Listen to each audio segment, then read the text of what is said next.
goodness. Big move Monday. Look out. A way to end the tournament. So what's happening, people? Welcome back to the Quad Pod, sponsored by Poseidon Strength and Adidas Wrestling. Make sure you're using those discount codes at checkout. The season is finally over, but we persist. And as always, it's great to be joined by Robbie, Austin, and Kevin. I'm Holmes, and this is episode 53. This is the Bobby Abreu episode because wrestling's over. So you're going to turn the page to baseball now. That's what's going to happen. It's kind of how it has to happen. You're damn sure not going to watch basketball. I know that's not what's happening. So you're going to turn the page and watch some baseball.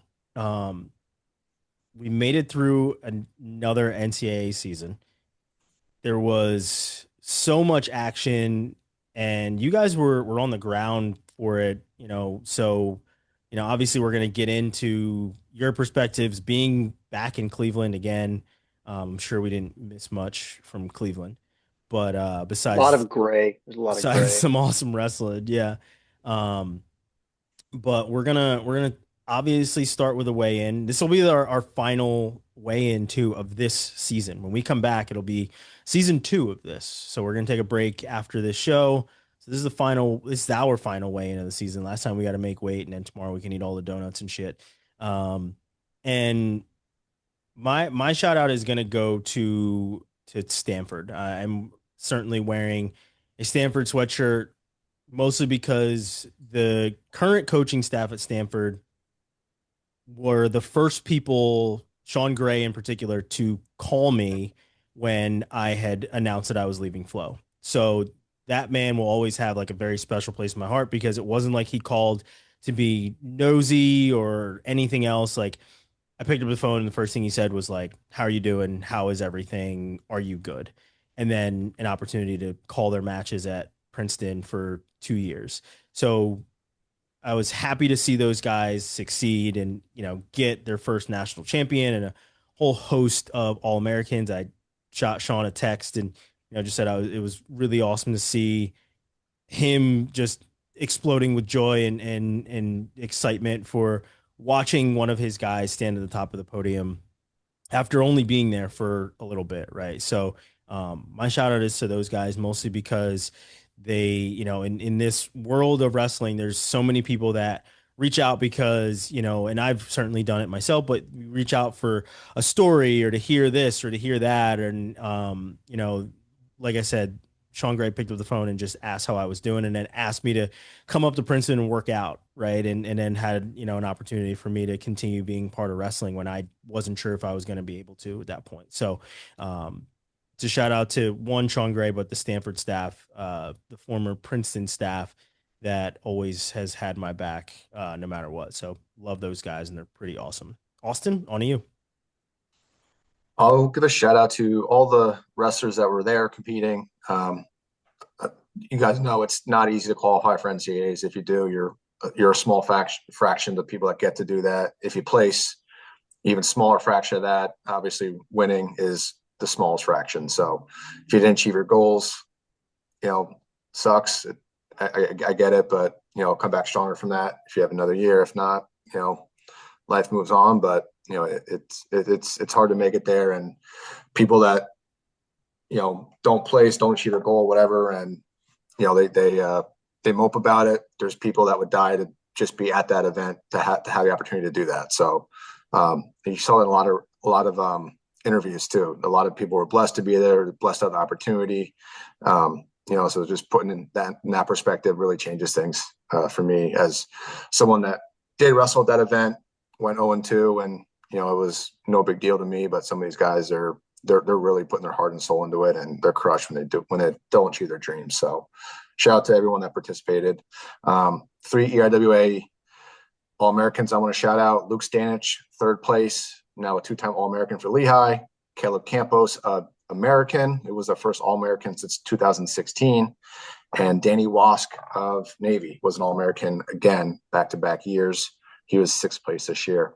And the Ivies had a bunch as well. Penn had 2 in Cross Wazowski at 149, and CJ Composto was a 3-time All-American at 141. First 3-timer for Penn since head coach Matt Valeni, which is pretty cool there. Columbia, Cesar Alvin came out of nowhere, third place at 165. Awesome for him. Coach Danny Pritzlaff, Coach of the Year, named over the weekend. So congrats up there to Columbia and staff putting together a hell of a program. We touch on them a lot. Princeton had an NCAA finalist again, third time in 5 years. Mark Anthony McGowan, NCAA runner-up, awesome job. And then who's the last All-American from the Ivy Leagues? Meyer Shapiro from Cornell, medically forfeited 8th place. So 4 of the 6 Ivy League teams had an All-American, which is pretty cool. Brown had around a 12 guy, so they were really close to having 5 to 6 teams with a All-American, which is very impressive. So Ivy's on the up and up. EIWA also on the up and up as well. So good stuff all around. Go smart guys. Robbie, on to you. A couple different things. I mean, you hit on Stanford. Their performance this weekend was incredible. I think my favorite part about being at the tournament is getting to see the things that you don't see on TV. Getting to see the celebrations in the tunnel. Getting to see, unfortunately, I think the heartbreak and the guys, having their dreams crushed and how they handle it. It's interesting to see the side by side of that. But I think I was especially impressed by some of the teammate interactions that I saw after Aiden won. The whole team kind of swarming him. Hunter Garvin coming out of nowhere without a credential, just kind of snuck down onto the floor to celebrate with him. I was talking to Ayers. He's like, Garvin, how the hell did you get down here? Don't worry about it. So that was really cool to see. I've got great hair and I'm big and strong. He does have good hair. Same thing with NC State. I didn't see it at the time because I was in the tunnel, but Owen Treffin came back to watch. He flew in to watch Isaac in his finals, and Owen Treffin. The Owen Treffin. That bond is fantastic, and to see how meaningful that was, and see the guys celebrate with Isaac in the tunnel as well. And clearly, I know those guys better than some of the other champions. So that was a little bit more meaningful for me, knowing, having those relationships. But getting to see that and see, the true pride that the coaches take in the kids getting to live out their dreams. I think that's the side of coaching that you always want to have. And so many coaches never get to feel that. And the relief of getting to see their kids have the success they want is always really cool to see. So yeah, we'll go with that for the shout out. Very nice. Claunch, on to you. I wanted to shout out as many of the senior first-time All-Americans as I could remember, because a lot of these dudes have been battling for a long, long time to get to that podium. And, everybody I think shows up, thinks they're going to be a 3-time national champ. And then as your career progresses, maybe you adjust what your goals are for that season and figure it out. And then all of a sudden you've got one more chance. Not to transition to an Eminem song here, but point being, like, you got one final opportunity to get on the podium. I literally am not trying to say words from the lyrics. I'm trying to just get this out. For the first time, we're not trying to drop song lyrics in titles. Seriously. But anyway, back to the names. Let me go with Jacob Moran, Andrew Sparks, Wyatt Henson, Bryce Hepner, Tyler Klinsky, Cesar Alvin, Caleb Campos. To my knowledge, those are all seniors with 0 eligibility left and had not been on the podium before. So shout out to all those guys. Another quick shout out to Dylan Gilcher of the University of Michigan, bumped up 2 weights to 165 this year, eventually lost the season to injury, but early in the year had gotten a win over Nico Ruiz of Arizona State. And then later in the year had lost to Cesar Alvin. And I was like, that's a tough loss after that Ruiz win. And then those guys placed 3rd and 4th at 165. Respectively. So shout out Dylan, tough to get hurt, but you've got that to look back on and say, hey, we'll get healthy and come back and get after it next year, knowing that you were right on the same level as some of those All-Americans. So good stuff. Awesome. Good stuff. Yeah, it's always awesome, especially seeing a guy that has been a multiple-time qualifier and just never been on the podium. My mind immediately goes to Henson, who celebrated so hard, and he deserved it. I think we've talked about him before because he always comes in, unlike most guys in the NCAA, where he's got like 30 or 40 matches. 40, I'm probably exaggerating, but he's got a good amount of matches coming into the tournament, right? And it's a lot of wrestling that he does. Mhm. So, he's certainly one of those guys where you're like, man, to see him on the podium, you just saw what it meant to him. And, the other guy is Gabe Arnold. Gabe Mhm. Arnold he has a winning record at 3 weight classes this year. He's That's wrestled wild. 74, he's wrestled 84, and now he's an All-American at 97. Like, as much as there was shit talk about, Gabe Arnold should leave or he should do this or he's off the team and now he's back and there's this and there's that and how did this happen? Like, I think I really like the phrasing and the framing of him becoming All-American, of he just continued to show up. And, I'm not trying to steal that at all. But I feel like it is kind of perfect for life. Like you gotta keep showing up. And for him to, and the thing about it is he was an All-American before he even wrestled in that 7th and 8th place match. Like he was already an All-American, but you saw what the winning and making that one step higher on the podium meant as he just like broke down in tears, right? Like he had already been an All-American. It had already happened, but like, it was almost like it was back to that blood round feeling for him when he won. And it was just amazing, right? So to see guys that are getting on the podium for the first time, whether they have eligibility left or they don't, it was pretty awesome to watch, honestly.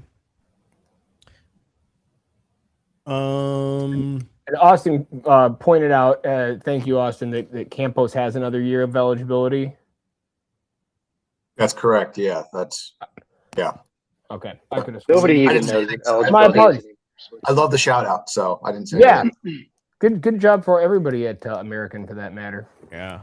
Yeah, they had Max Lee round of 12 as well. They had 2 Yeah. qualifiers, 2 guys in the top 12, one All-American. But yeah, great performance there. Borelli, Dance, Terrapelli, doing great things there. I love it. You can go back to them too with what they did at Stanford to help save the Oh, yeah. program, and then Cole helping build it back up a little bit and getting to a place that's more stable, and then Ayers taking over. There's a lot of good things, a lot of good coaches that played a role in saving that program and getting to where it's at, and now they're all having success in different places. So it's really cool to see. Yeah. All of them got All-Americans this week. Yeah. It's no coincidence. Sorry, I'm trying to look something up real quick to see. So we've had our contest and we have our winners. I'm trying to see.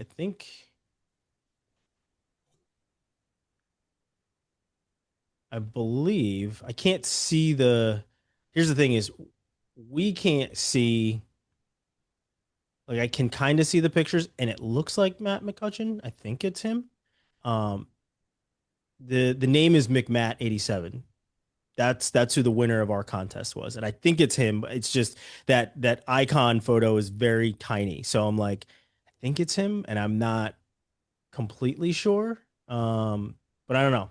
It might be him. It might not be. If it's not, it doesn't matter. But our top 2 winners, Fantasy D1 Wrestling, yeah, you came in 2nd place, and then McMatt87. So Matt had 549 correct, and Tony, you had 547. But I think Robbie said that he's keeping your shoes, Tony. You don't.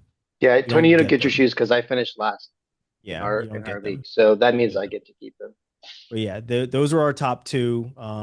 In the spirit of shout out to everybody that signed up for our entire league. My friend Angelo DeLeo came in 12th. He had 518 correct.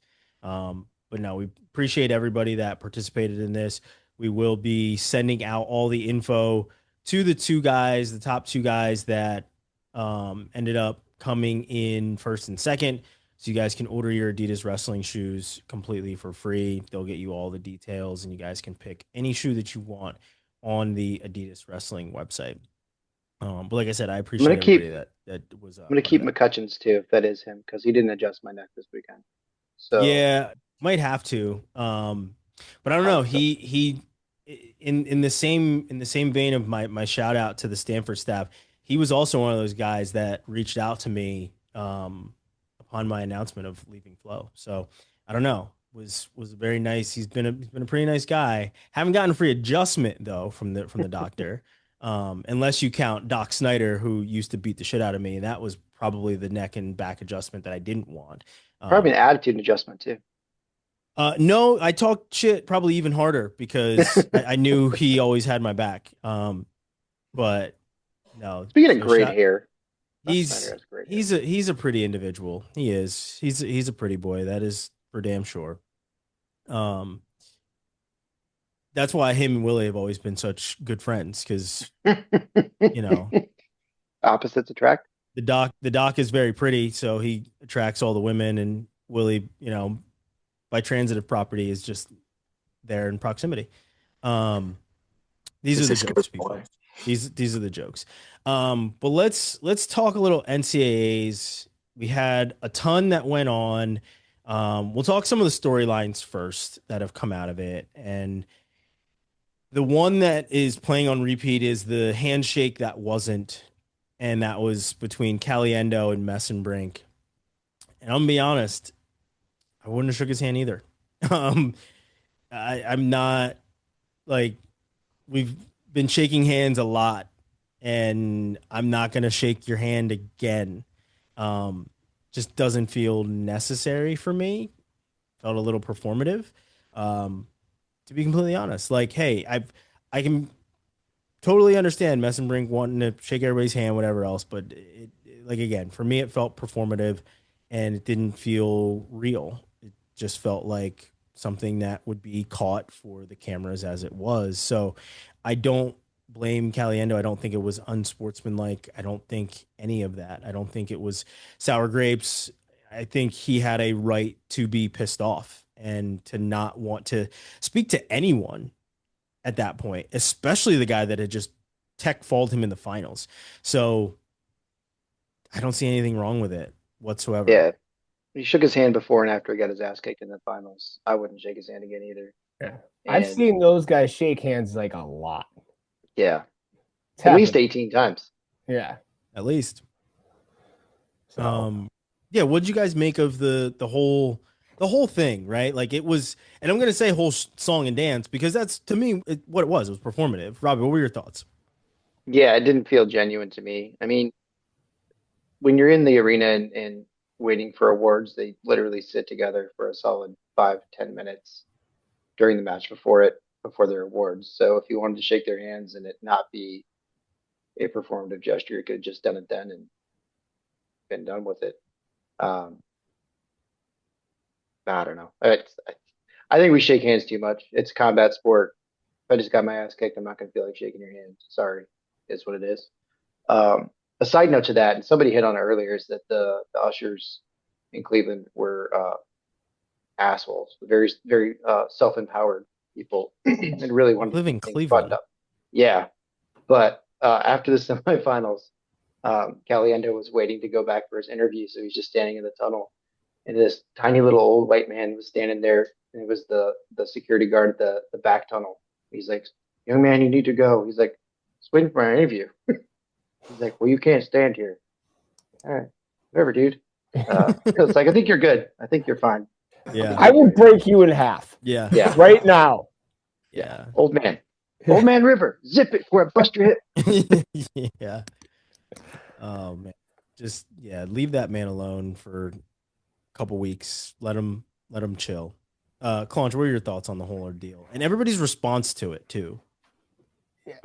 I mean, it's just, don't make the guy shake hands. Don't make the guy shake hands. You don't have to. There's nobody says that you have to, except before and after your match.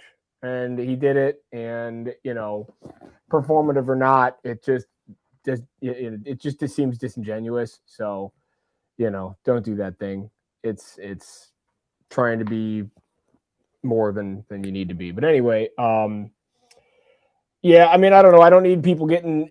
I'd be pretty pissed off if I were Caliendo, and it's just like, look, I'm here. I'm shaking hands. I'm doing everything I'm supposed to do. My dreams were crushed, and it's going to take me a little bit longer to get past that. So yeah, so leave me the fuck alone.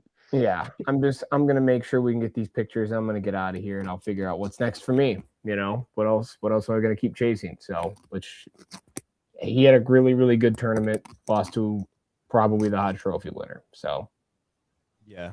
Austin, your thoughts? Yeah, I mean, if you're a Penn State fan, a lot of them are on the side of Caliendo's a poor sport, didn't want to shake his hand. Except for Bo Nickel. Except for Bo, yeah. Because Interestingly enough, except for Bo Nickel. Yeah. Bo Nickel, who would help people up after he pinned him. yeah. Yeah. Speaking of performative. Yeah. Yeah, and like to you guys' point, Caliendo just got tech fouled in his last NCAA match on national television by the guy that just whoops him every time. Like there's a little frustration there. Like cut the guy some slack if he doesn't want to shake his hand. And he probably knew it was performative too. He's wrestled Mesenbrink a million times. But yeah, I don't think it's anything to make a big deal out of. People like to make drama out of nothing, but it is what it is. He could have Spartan kicked him in the chest from right there. That would have been a bigger statement. Yeah, than then not shaking ignoring his him. hand. Some Penn State guys do that. Yeah. This is true. This is true. Yeah, Robbie, I'm with you though. Like for people that aren't in and have never been to NCAAs, they literally do sit in chairs right next to each other before they go to the podium. The only person that I think gets a pass on that is maybe Shane Van Ness because he was late to the podium because of drug testing, as were some of the other guys. So Which we'll also go back to. Yeah. But like let's stop.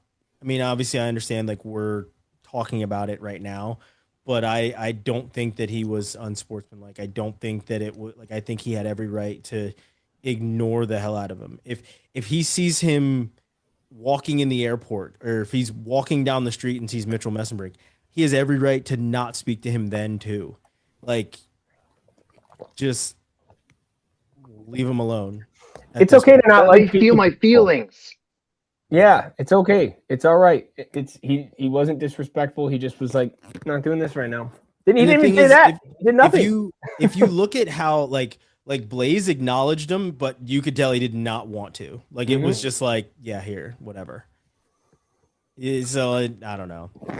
I think everyone else shook his hand because they didn't want Mitch to sing to him. So they're like, yeah, I'll shake your hand. Just don't sing. I'm done with that. Just leave me alone. Yeah, I want to move to just like what the atmosphere was in the tunnels, you know, in the arena.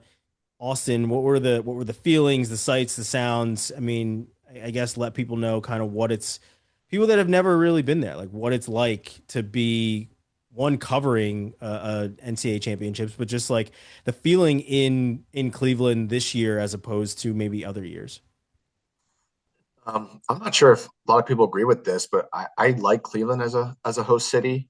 Everything's kind of downtown there. I mean, I didn't get to stay in the city last time I was there, so I was kind of driving or Ubering in and out. This time I was walking through the city, and I thought it was nice. All the restaurants and bars are within a half mile, 3/4 of a mile from the arena, which is nice to walk through in between sessions and stuff like that. The hotels were close, and because there's not a ton of hotels, all the teams were kind of in the hotel I was at, and you know, you get to run into people at the hotel bars and elevator stuff. With them. You know, I was stuck in an elevator with two NCAA champs Sunday morning. It was not a good start to my 6-hour drive home, but it was only 90 seconds, thankfully. And I mean, I'll just tell it. Hey, I got in the hotel, 20th floor, going down to the lobby, and Robideau and his girlfriend and Sergio Vega were in there going down as well. I think they had like a breakfast thing. Door shuts, and then the elevator doesn't go anywhere. So we all look at each other nervously, like, oh, this is interesting. And then nothing happens. So we hit the open door button. Nothing happens again. And my heart starts racing a little bit because I'm a little claustrophobic. And you're 20 floors up. I didn't know it was 20 floors up. I didn't know. Yeah, we didn't know that before. Yeah, I would be terrified. Yeah, I was on the 20th floor. I left that part out to Holy smokes. And I'm thinking like, oh, if we're in here for days, they're probably going to eat me because they're tougher than me and hungry. Low man on the totem pole. But me being knowing that they're just young freshmen, I'm a father. What would the father do? So I try and pry the doors open. Doesn't work. So we hit the call button. We hit the telephone, and that guy calls like, "Hey, elevator number 6. You guys okay?" And we're just like, "It's not moving. Can you help us?" And I tried to pry the doors open again, and it suddenly started freaking moving. out, man. Oh Yeah, my it was. gosh. Yeah, 20 stories up. I left that part out for you guys. Yeah, that's hard. So yeah, it wasn't like a second floor where it's like, oh, we'll just fall, it'll be okay. Like if we're falling 20 floors, we're gonna die. But should have made Sergio Vega climb out the top. like a little spider monkey or something. Yeah. He probably could have. Yeah. Just slither through the doors. It was like it was probably 90 seconds, but it kind of felt longer when you're in that situation. Like, oh shit, we're stuck in the elevator, and it's like The Office where you got to establish a P corner, like absolutely, like right away. Yeah, but yeah, it was just interesting. Just like you said, back in the tunnels with guys like that. I was in a hotel elevator with guys like that. So the atmosphere is really cool, and people that don't get to experience that, I wish you could, because you get to see the emotions.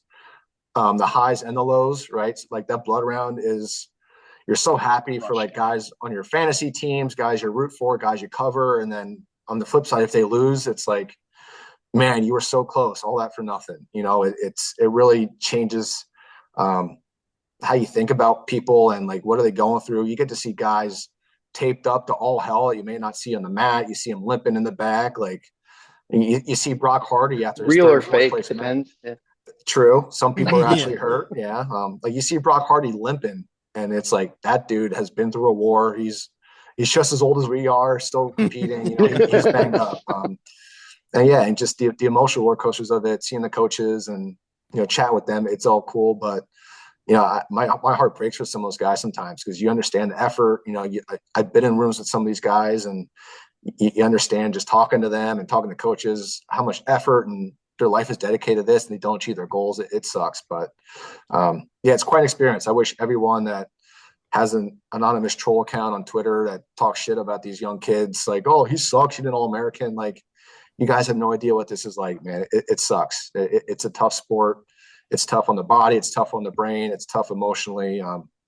It's a really different experience being down below. I know I'm rambling on a little bit, but I'm sure Robbie can attest to that as well. Minus being stuck in the elevator part. Yeah, I didn't get stuck in an elevator. I don't generally like elevators, so that would not have been enjoyable. 20 floors up, you do. That's fair. That's fair. No, I think that's a great point. I think it's something that if you could experience, it's really interesting and really cool to be able to do. Kind of the way I explain the whole media thing is like it's a very different way to see the sport and to experience and view it. We've experienced it as athletes. I've experienced it as a coach, and just seeing it on this level and in this way, it gives you a completely different lens to see it through. I mean, the blood round is brutal, and especially you get close with these guys, and your heart breaks for them when their dream doesn't come true. Like seeing Eddie lose was rough, but I mean, I know that it was against Vince, so it was like, well, shit, there's not a good outcome to this. So that's really cool to see. One of the things I really liked about this weekend was seeing some of these security guys in the back were like getting invested in the sport and seeing what these guys actually do and how much work they put in, and like kind of turning some of them into fans was really cool. Several of them were asking questions and talking about guys they watched and what they were doing. That was pretty cool. I didn't get the same experience in Philly last year. Atmosphere wise, it was in Pennsylvania, great. everybody watches wrestling. That's fair. That's fair. Atmosphere wise, I think it was really good. The semifinals were fantastic. I will say there was definitely more empty seats than I remember seeing any other time that I've been there. And I know that there was a lot of teams that were still holding tickets and not able to get rid of them. So I know we hit good attendance marks, and tickets were sold out, but it wasn't filled to capacity. My complaints about it would be logistics. Media wise was kind of tough because there wasn't enough space. Being a basketball arena versus a hockey arena, the floor is not as wide. So you don't have the ability to go behind tables. So everything has to be done in the tunnels. And this particular one, you could only go 3/4 of the way around because everything was closed off for the teams. So you didn't have as much flexibility and ability to run people down as you do in some other places.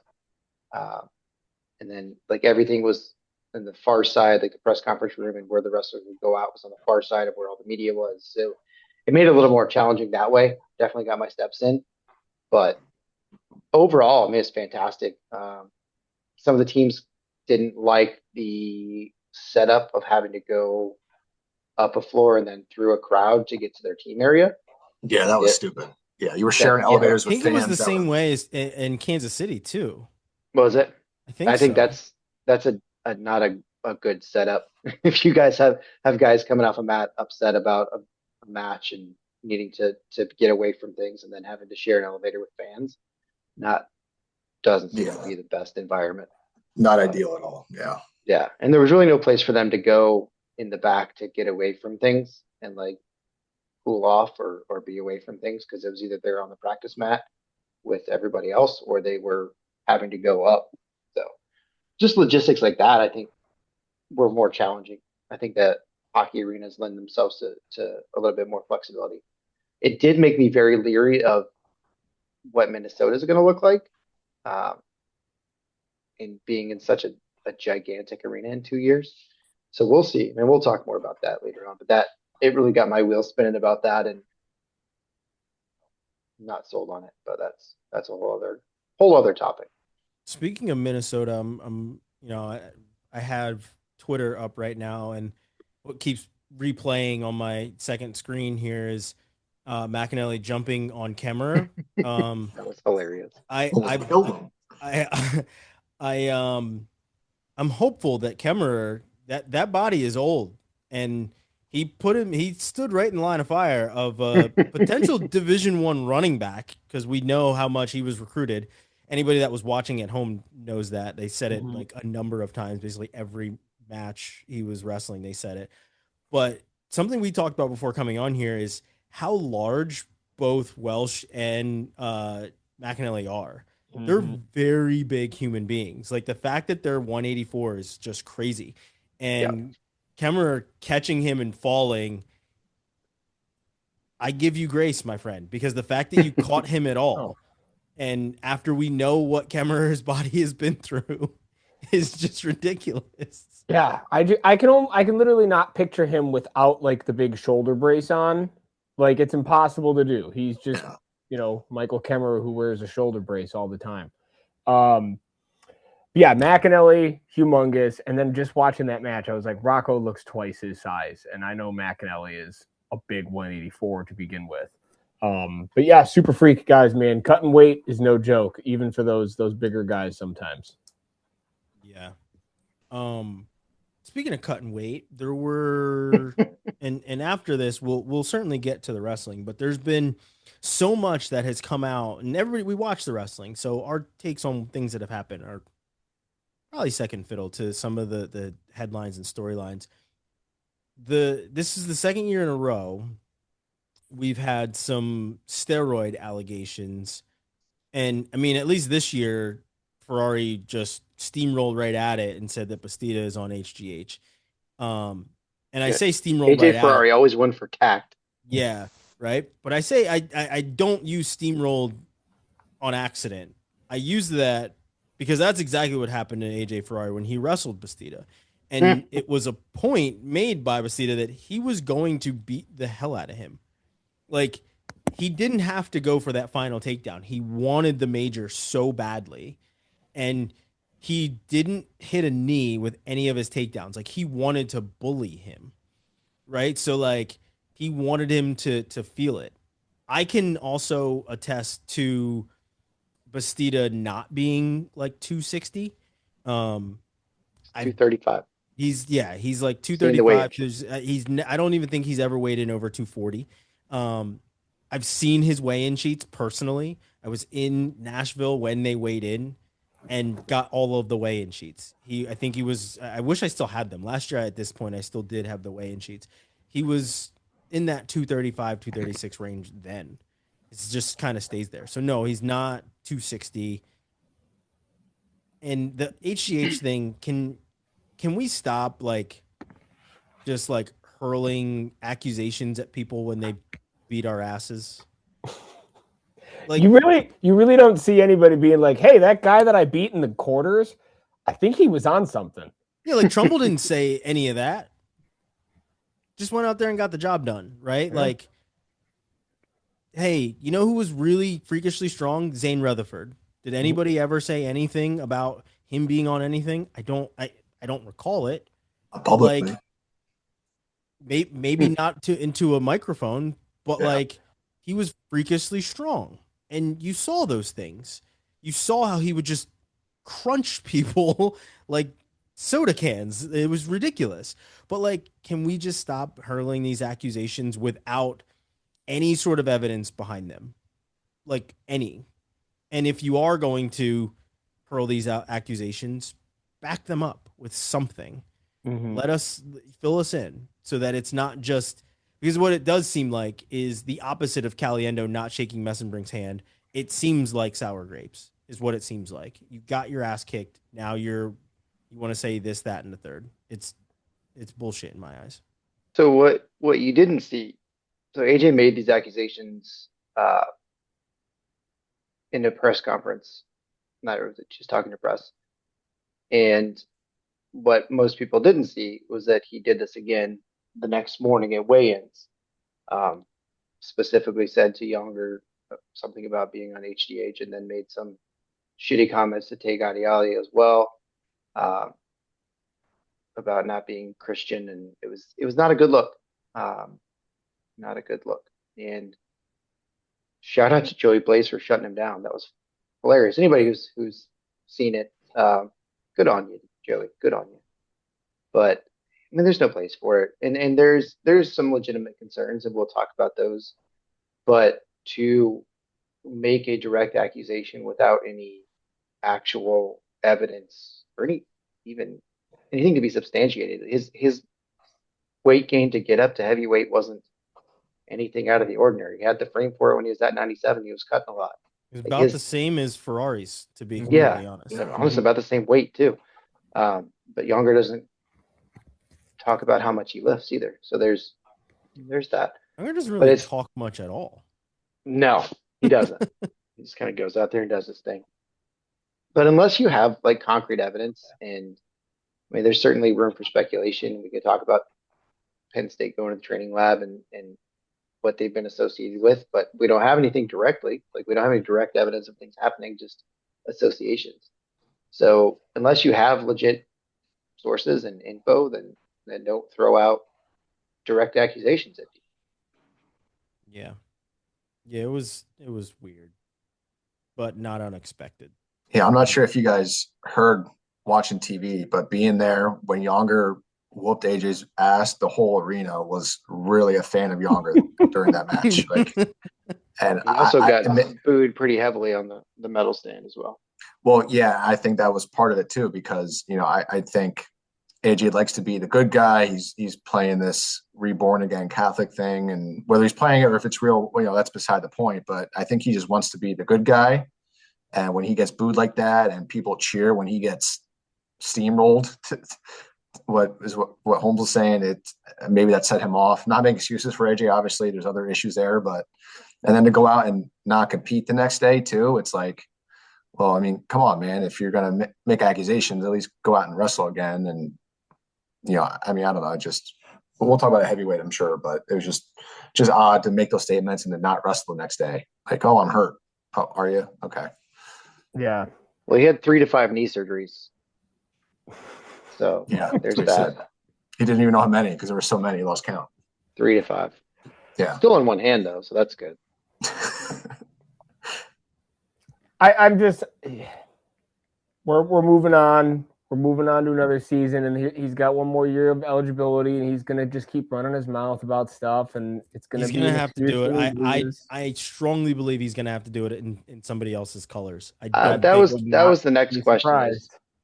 Is he gonna stay on at Nebraska? And I think we'll get to that in the next few weeks. I don't think so. I'd be surprised.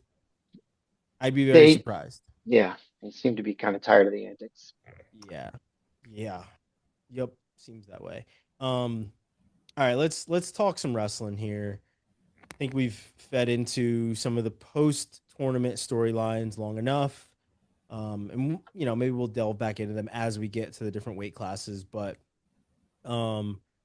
let's start from the top at 25. And what I have to say about 25 is honestly, it's nothing good, really.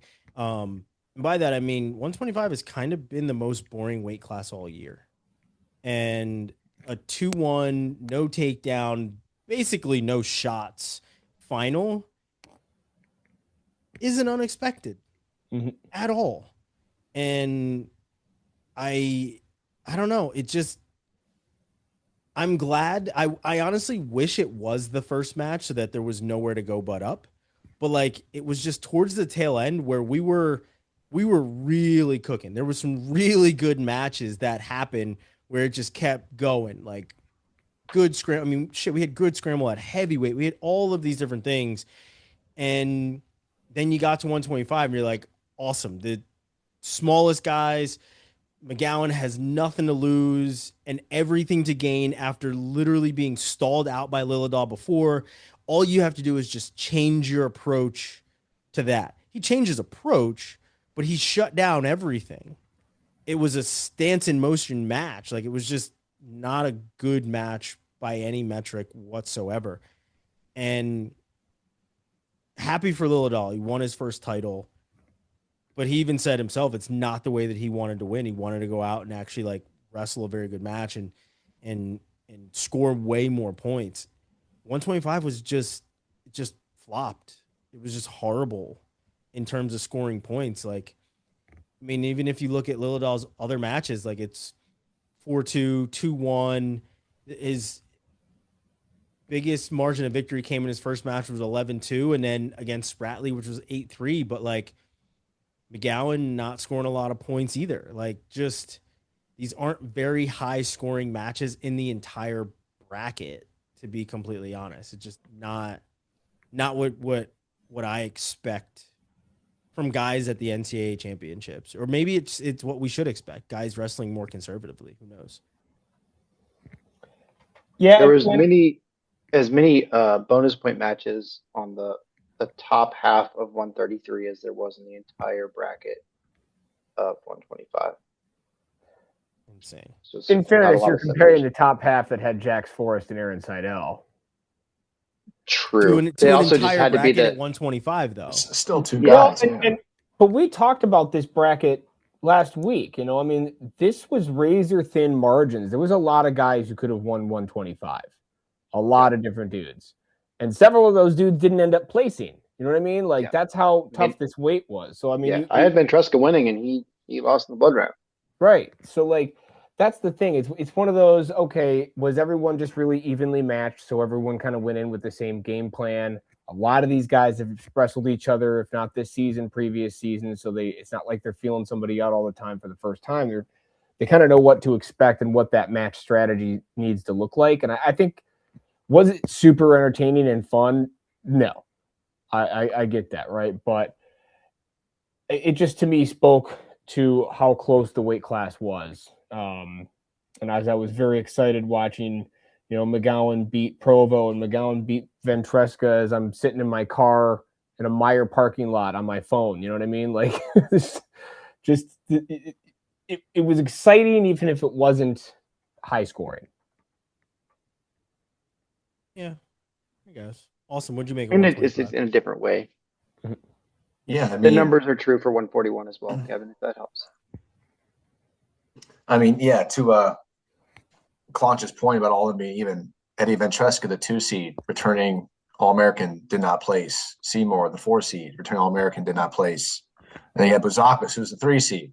Didn't even make the round of 12. He was round of 16 guy and lost. So, I mean, yeah, all these guys are really close, but I mean, I still agree with you. You got to find someone has to score a takedown. I mean, we can't have all these matches, and this isn't just 125. It's a lot of weights. 184 was pretty bad with this, but it seems like 125 this year. It's like these guys are winning in rideouts with 1 second riding time more than they're like.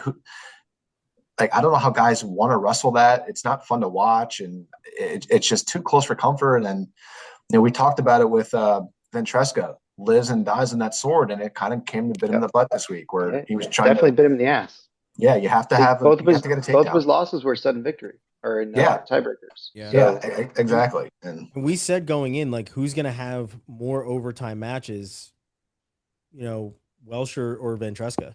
Like, we've seen these guys wrestle conservatively all year. I get it if you're up against, McGowan for Ventresca. Goes 2-2 right out. Understandably so.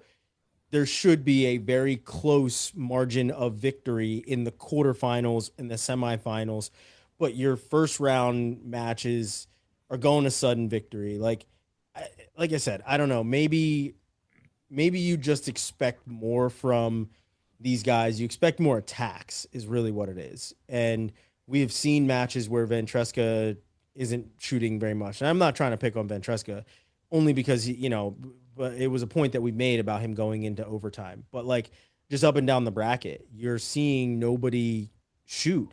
I mean, McGowan didn't shoot one time in the finals.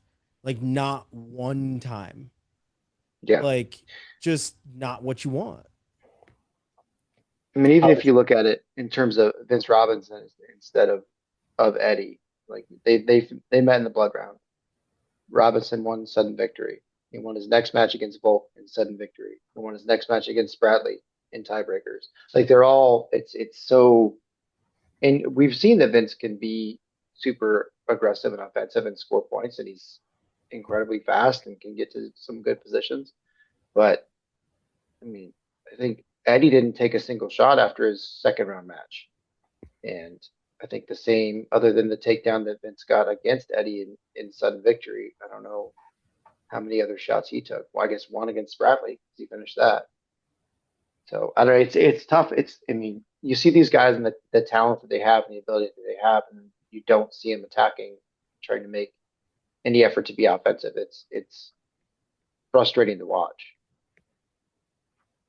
yeah, then Kale in his press conference was alluding to, I don't know if he said it verbatim, but he was pretty much on the side of, hey, we need a step out rule to increase action, increase scoring here. And I'm not sure if it was for this match at 125 with Lodal and McGowan, or we need some kind of parameters to call stalling more often, get guys going, like put more points on the board. Like, something needs to happen, especially if somebody's weights. It's like, you guys can't just stand around and just go to tiebreakers. It's not good for the sport. And you guys want to go out and score a point. You don't train all your life to go out and not shoot. Like, that just seems ridiculous to me. But you see, like, a 15-second I never made escape it that far. So what do I know? 45 is standing around. Yeah. Second and third period. Yeah. I think it was Lilidal that probably sparked Kale to say, because I think Lilidal was sitting next to him at the podium when he said it during the presser. So, like, but I'm all for it. Give us a step out rule. Give us something. I mean, if freestyle's getting rid of grounding, fine with me. Give us a step out in folk style as well. I'm not saying to mimic what freestyle is doing, but like, force guys to stay in, because it's become too confusing for referees to call stalling or call action in some of these. And you can literally see the question mark in their head as they make some of these calls. It's just pretty ridiculous. Claunch, what are your thoughts? Yeah, the tough part always just goes back to, we have the rules in place. It just needs to be called more aggressively and with some level of consistency. You have to know what it looks like when you're stalling and what's going to typically be called. And as the regular stall calls are used more often, and the wrestlers will adjust. They always do. So, I mean, we have everything we need with the rules as they're already set. Refs just need to make the call, and if that were more commonplace, I think you'd see the wrestlers change. Yeah, and I think having a step out would be difficult just with the nature of folk style and being able to kind of roll out of things and create distance and do things like that. It makes it more challenging, and especially like NCAA's when you're working with the minimum size mat. Like, on some of the bigger mats, like Iowa's dual mat is really big. A step out point could work because there's a lot of space to work with. But when you're working just on a 42-foot mat, that's not a lot of space, especially when you talk about heavyweights who are all 6'3". That's or a lot of Levi body. Haynes. Yeah. Loves pushing people off mats. He does, especially on stages. No one was pushed off a stage this year, or at least this weekend, I should say. Let's jump to 33. We've talked about boring ass 125 enough. 33 was the complete opposite of that. And Insane. Robbie, like, you made a good point that so many matches ended in bonus points in that top half. And I know, and we said this before we came on, I know that everybody is going to beat this point to death about Jax Forrest, but it was damn impressive. It was a damn impressive run, what he was able to put together. Like, I don't think anyone really scored an offensive point against him. I don't think.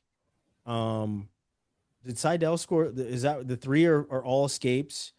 The 2 from Divino are escapes. Yeah, 2-minute fall, 2-minute 16-1, fall. 18-3, 14-3, 5-2. So no Not an offensive point. Not, I don't think he get not a takedown, nothing. Like, it was an impressive run, and you have to, and the storyline in and of itself. I understand the age factor and how Seidel is younger and Bo Bassett is, like, I've seen the tweets. I get it. We hear you.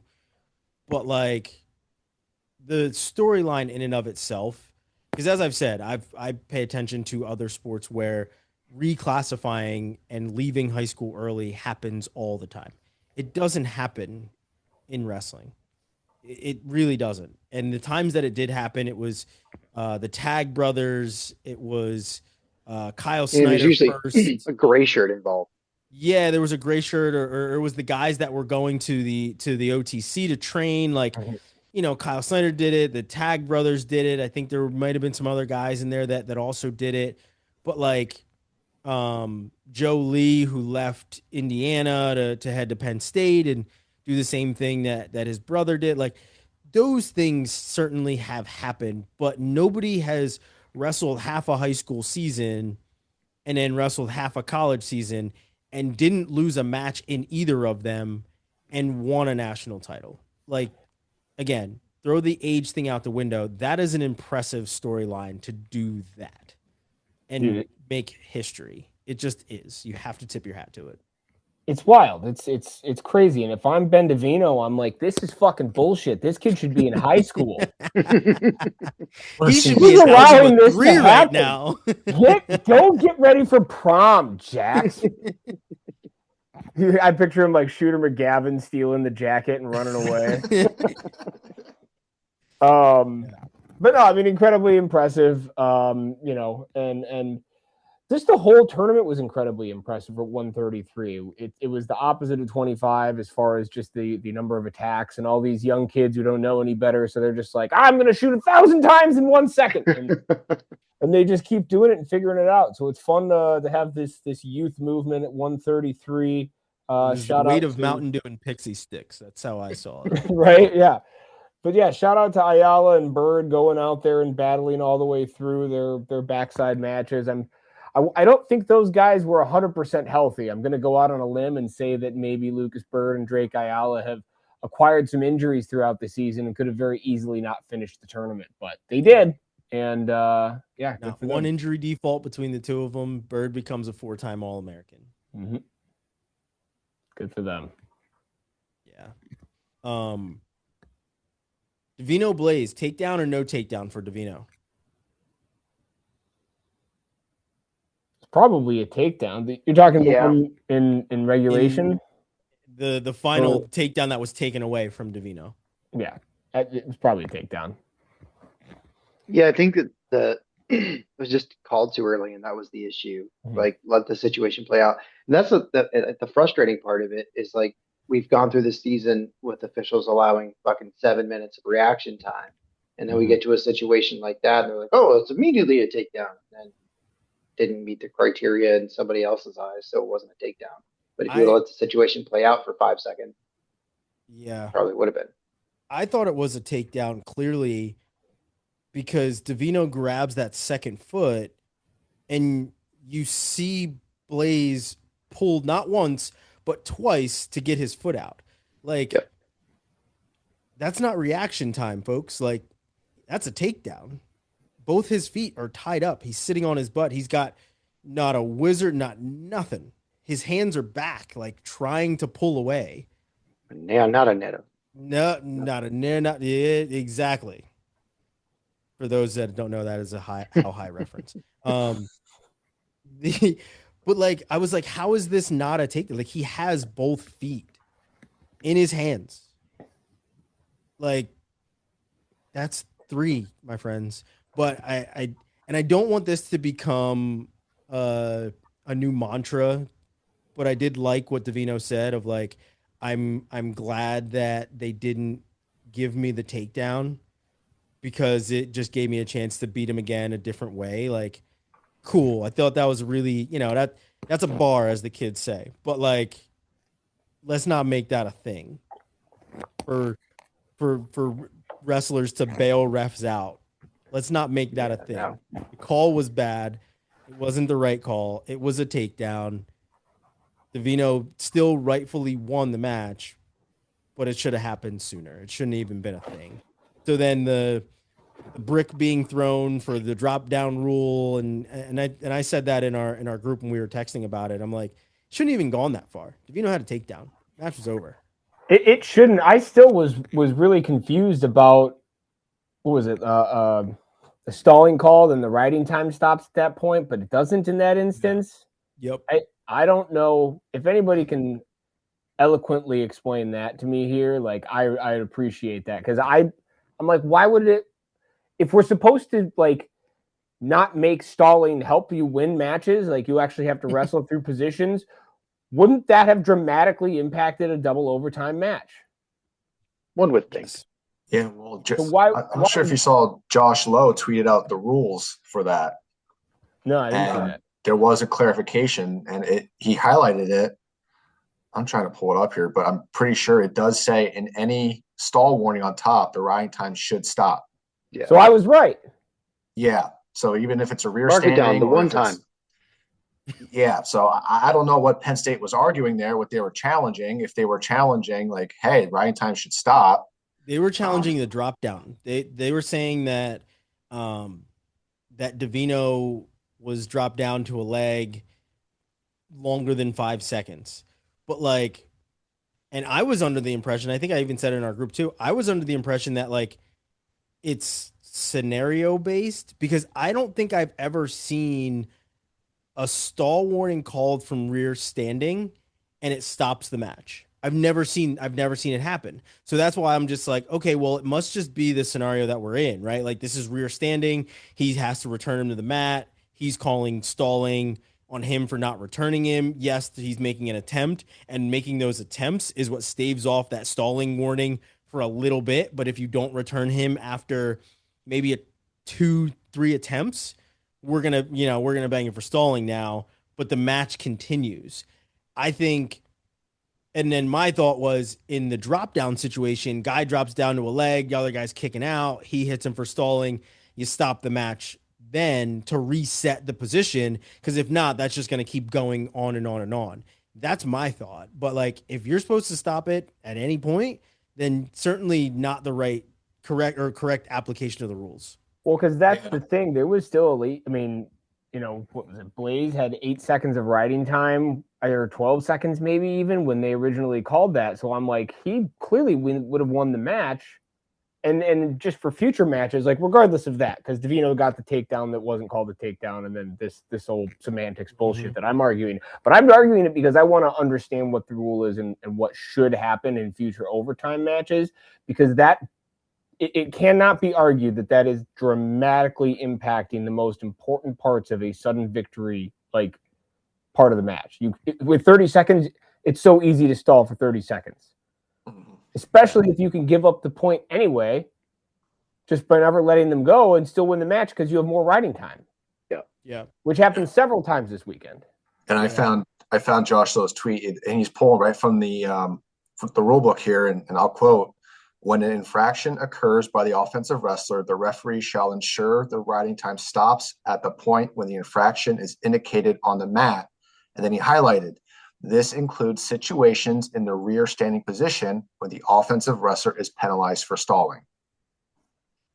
So once stalling is called, riding time should stop when you're on top, according to this rule that he pulled from the rule book.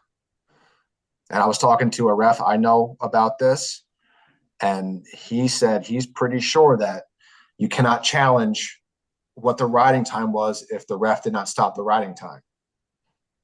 So I was thinking maybe that's what Penn State was arguing. Fix the mistake that they made. Exactly. Yeah. Which doesn't make sense to fix it. Yeah. So what's the point of challenging if you can't go back and change the riding time?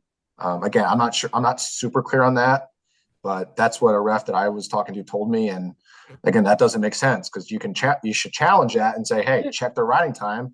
And you can see where he holds it up. That's where you stop the riding time. It's not I agree. I honestly thought that they were challenging the drop down rule. And I think that's what, like, if I'm remembering correctly, just listening to commentary, that they were challenging that Divino had dropped down prior to the final 5 seconds of the match where he was on a leg, right? So that was my thought, was that their challenge, their challenge was based on the drop down rules, what I had thought. But like Blaze Blaze was kind of in a drop down the entire ride out too. It just so happens he's taller than Divino, so it didn't look as bad. So he was able to kind of use that length and kind of like lay on his legs and not have his arms wrapped around. Like he was kind of in a drop down position too. I know I'm splitting hairs here, but like if you go back and watch it, I'm like, man, he's hanging out on the legs a little bit during this entire ride out period. And I get it. Again, semantics, splitting hairs, but like there was a lot that went on in that whole sequence of 30-second ride outs. But as Mike Mao would say, rubbin's racing, my friend. So there was a whole bunch of that. That's one where I'd love to see changed. I don't know what the other, I'm just bitching the bitch here, but I don't know what the other option would be. Like, oh, you held the guy down for 1 second longer and there could have been stalling called, but there wasn't, but it was called against. Like it's too flimsy. I don't know. Something needs to change with that. I don't know what the answer is, so I'm just complaining. But turn off the clocks. First guy to get a takedown. That's what I want. That would be ideal. I agree with that. Especially if there's no takedown all match. Like someone score a takedown. This is folk style wrestling. We're not gonna go down to splitting hairs in a second or two of riding time difference. Get a takedown, win the match. Yeah, they just don't want to stir on a situation where you have a 45-minute overtime period. But that was awesome though. Suriano fixed no time on the clock. Go get a takedown. They went at it. I was there. This was my ever. It was, but logistically, that was a practice match. Yeah, everything. But logistically, it doesn't make any sense because then you're throwing off the entire schedule, especially with how many matches went to overtime. Yeah, but neither do any of the calls for them to call stalling or take away a takedown. That shit doesn't make sense either. So turn off the damn clocks and let's settle this shit. All right. Like, I don't necessarily disagree with it. I think it just would be a difficult thing to implement. It would be an absolute scheduling nightmare. Yes. But then you also factor in like where we have people challenging challenges in like 12-minute reviews, and that doesn't help anything.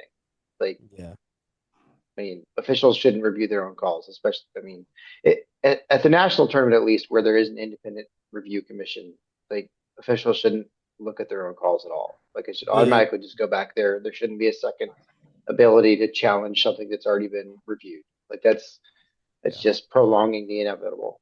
And the challenge at the end of Divino Blaze took way too long. Yeah. It's way there or it's not. To the point where I was like, they're figuring out a way that Blaze wins this match. They're trying to, like, not to say that there was like any sort of like Penn State homerism or shenanigans. It was, they are going to change this call and they're trying to get their story straight right now. That's what it felt like. It just felt that way. That arena would have went ballistic. Oh yeah, they would have. It felt that way in the arena too. People would have rioted for sure. Security would not have been able to do anything. two calls against Divino would have been very bad. Very bad. Especially in the state of Ohio. Oh, yeah. Mm-hmm. Not good. All right, on to 41, and the Okay, real quick shocker. at 33. Yeah, what's up? Shout out to Tyler Knox for getting through back-to-back Yeah. years. He was kind of slept on in this tournament coming in, and he got it done. So He good was on him. the highest seeded All American, right, in the tournament at 15. Was it? He was a 15 seed. I don't No, think that because there was. Lamer was 20 at 49, Oh yeah, Lamer was 20. Yeah, and Arnold was like 29 or 27. 27. 27. Maybe Yeah. His maybe team he as was the Ventrusco highest was his seeded first year. at his weight class. Yeah, I Yeah, think he that's- was yeah. was Yep. the highest. at Highest 33. seeded All American in his weight class. And Van D lost first round and wrestled back to All American for the second year in a row. So That's props, wild. Damn, dude. props to a guy like that. Yeah. He just wants to get as much mat time as possible. Jeez. Love it. All right, let's turn to 41. And I think we all should have known that we were in for some shit when the two-time returning champ lost to a true freshman. And Danny Vega ended the season undefeated. Started the night. Ended the season undefeated, true freshman national champion, and didn't give up a takedown all year. Maybe that's why your elevator wasn't going down, Austin. That's perfect timing. Sergio Saying Vega gods, was we're not like, I happy am to not see going you." down. We are staying right here. Between him and Robideau, like kind of getting that call in the semis, the wrestling gods were not happy, and I just happened to be there. I You don't just know. happened to be there. Wrong place, wrong time for me. Oh, that's perfect. But very impressed by Vega. Like close matches all year. A good amount of close matches. But then like his match with him and Hardy, you knew it was going to be a tight one. You for sure knew it was going to be a tight one. But like, man, for him to get it done against Mendez in the finals when everybody thought that Mendez was, us included, was just like an impenetrable force. Hats off to the youngster, right? And it really set the tone for Oklahoma State in the finals. That really picture of Mendez sitting there afterwards, and you can see Stieber and Bo in the background. Like that is kind of captured the moment. And Jagger's Perfectly. there too, and they're just coming. Yeah. Oh. Yeah. Like I don't think anyone other than people wearing orange and Sergio Vega thought that was going to happen. And that was a really interesting match, and to end that way on a like very decisive, no doubt about it, clean takedown. Not what I expected. And that was a really cool way to start the night. Well, think about the year that Mendez has had so far, right? I mean, he tech or major Brock Hardy at one point. He beat the living shit out of Echemendia at the All-Star Classic. Like he's walked through this season from start to finish. He's had a couple of tight ones, but yeah, for the most part, just crushed everyone. Yeah, I mean, like, that was the thing. I think even at the end of the year, it slowed down. Hardy had a closer match than at Big Tens. Like, there was a couple more, but there was a stretch in there in that, like, December, January range where everyone was like, we said it here. We were like, I think I might vote for him over Mesenbrink for the Hodge. Like, Yeah. and I don't think it's that much of a debate, you know? Certainly can't say that now, obviously, but, like, that's how good a year he was having. And yeah, for Vega to make this happen and to figure things out the way he does, I mean, he's defensive, but he's still somehow awesome to watch wrestle. You know, like he still is trying to score. He still shoots and creates, wrestling positions. He just also happens to cradle you off of your high crotch every time. So yeah, he's awesome, man. It's going to be exciting to see what he can do. Do we throw it out there? Is he going to be undefeated forever? Is he going to be Kale 2.0? He doesn't have to pay a Kale tax, so That's true. there is no Kale But tax for Vega. He is going to have a Bo Bassett next year. So that will be a fun, complete clash of styles. I think Vega might move Bo's up. going to be a 41, not a 49. Yeah. Yeah. That's fine. I think Bass is going to have a Sergio Vega problem, it sounds like. I mean, I think everybody had Sergio Vega problem this year. Don't ride the elevator with him. Yeah. Yeah. He was so impressive to watch because like I said it before, he can float his hips and get away from things in ways that I don't know that I've ever seen anybody do. Like his feel is insane, especially for a true freshman. Like he anticipates and feels what's happening incredibly well. And you saw how much Mendez respected that too, because the way Mendez wrestles, he's a bully. He's pushing the pace. He's moving forward. He's kind of mean. And for him to not really do that to Vega and really picked his shots, and I think he got in decently deep. I think it was like second, maybe beginning of the third period, and Vega stopped him, and it was a stalemate. And Mendez was like a little hesitant to move and try and finish that. So you kind of got the feel of like, oh shit, maybe Vega's gonna do this because Mendez is really struggling to get to his legs. It was very interesting, and props to Vega, man. He got it done. And the crazy part too was when you talk about Mendez being a bully, he kind of bullied him to start. I think Vega had a stall warning Right away. off the bat, and then like just flipped everything. Was like not moving from the center, was holding center. Like everything changed after that stall warning. And Yeah, it felt like Hardy didn't, or Mendez didn't push the same way that he did to start the match. And I think Austin's right. I don't know if it was respecting his funk and ability to get out of things like that, but I don't know. It was a very different feel from the first period on after that stall call. Yeah, that is for sure. Stanich was very impressive too. His match with Mendez, I was impressed with, and it obviously came down to sudden victory.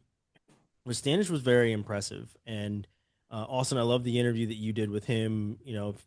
For people listening, if you haven't seen this, it's on our Twitter account right now, where he just talked about underestimating Mendez's conditioning, and not to say that you want to underestimate a two-time returning national champion at all, but like I think it was more so his confidence in his own conditioning, and not thinking about what his opponent had in store and was just focused on what he needed to do to win.